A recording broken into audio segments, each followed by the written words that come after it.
Hi everyone and welcome back to another video.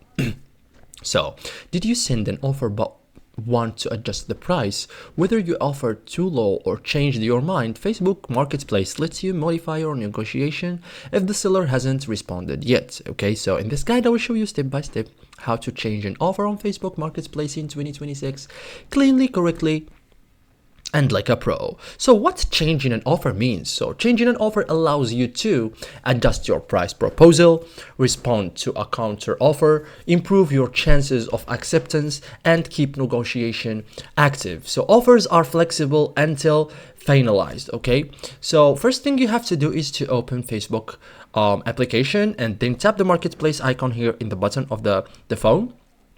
On desktop, click Marketplace from the left sidebar.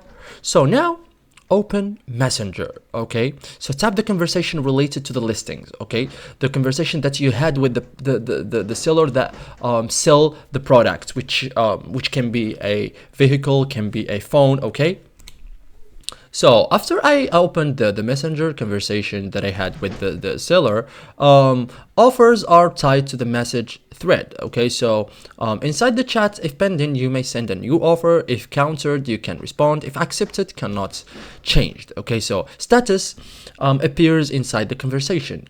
So if the option to edit isn't available, tap make another offer or enter a new amount in the chat if prompted, and then confirm. Okay, so the new offer replaces the previous one. Seller receives notification, and that's it, guys. Thank you for watching this video and see you in the next tutorial.